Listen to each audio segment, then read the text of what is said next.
Hey, welcome back to another episode of Lauren and Chris exploring North America. For this episode, we're heading to the Grand Canyon, one of North America's great natural wonders.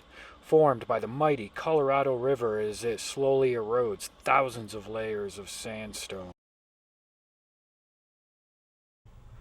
So grab a frosty beverage, sit back with a loved one, and enjoy as we explore the Grand Canyon via the famed Escalante Route. The Escalante Route begins at Lippin Point and descends 5,000 feet over 9 miles down the Tanner Trail, ending at Tanner Beach and Tanner Rapids. After about 5 hours of continuous down on the Tanner Trail, we arrived at Tanner Beach, where we decided we had plenty of daylight and energy left, so we wanted to move on and spend the night at Cardenas Beach. Unfortunately, when we got to Cardenas Beach, we realized we weren't alone. 8 whitewater rafters were also spending the night. Luckily, there is plenty of room to camp at this beautiful spot. All right, now if you're whitewater rafting like all these folks are, this is your kitchen. Just a little bit nicer. What'd you say for dinner tonight? We're doing skillet lasagna. Ooh. Potato soup for an appetizer. Oh, sounds a little better than our pouch meal. Even though our kitchen is less sophisticated, we still enjoyed our pouch meals by the river. Followed by a beautiful sunset and campfire stories with our rafting neighbors. The next morning, we said our goodbyes and got on the trail to head towards Neville Rapids. You take care. Enjoy the rest of your trip. Have a fun rest of your Yes, thank you. Yeah. Take care. Enjoy the rest of your flight. After a quick ascent from camp, the trail takes you along narrow sandstone shelves with beautiful views of the river. As we descended Escalante Creek on our way towards 75 Mile Canyon, we came across this false trail. There was even a cairn at the bottom of it. This big drop is why you do not want to continue down that drainage on the false trail. You can't miss the start of 75 Mile Canyon, with its steep walls that drop to the Slot Canyon below. After a cool traverse above the rim, you finally make it to the mouth of the Slot Canyon, where if taken slowly, is no big deal to descend down. The Slot Canyon definitely did not disappoint. With its beautiful sandstone walls, it even had fun obstacles to navigate around.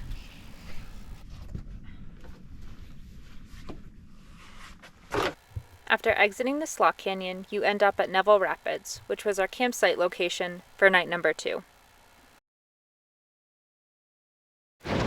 Camping alongside the rapids, you can really appreciate the power of the river.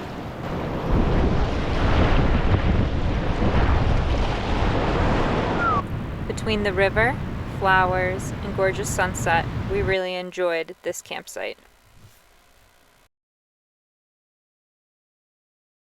The next morning, we got on the trail early, excited to reach the famed Papago Wall. Labeled as a Class 4 scramble, but even with the heavy packs we had on, it didn't seem that challenging.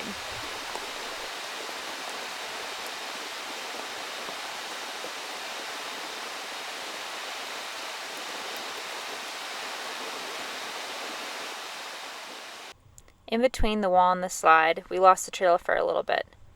But luckily, it wasn't too long before we were back on track. Threading ledges. Next, we came to the Papago Slide, which is a steep pitch of loose, crumbly rock that leads right down to the river. We scoped out our line beforehand, took our time, and it was a breeze.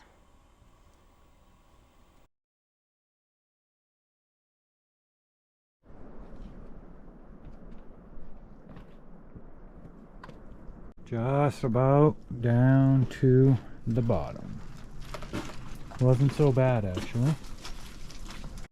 It took us about 2 hours to get through the Papago Wall and slide. We were then rewarded with easy miles along the river, with stops for snacks, views, and wildlife. We watched a young lizard display his strength by doing the occasional push-up. We also enjoyed seeing these bighorn sheep.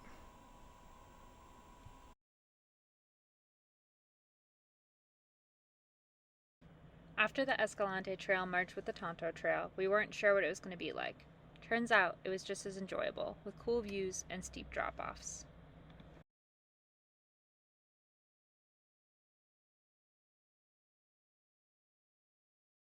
The sun went down shortly after we got to the Hance Creek campsite, and we returned to our tent early due to cold temperatures. Due to the cold temperatures, the batteries in our camera and GoPro died. However, we still enjoyed filming these red-hooked barrel cacti and whipple yucca with our iPhones. The whipple yucca are only found in the Grand Canyon and die after flowering. From our campsite, we ascended the Hance Creek Trail, which was another impressive section of trail, with tight switchbacks and steep drop-offs.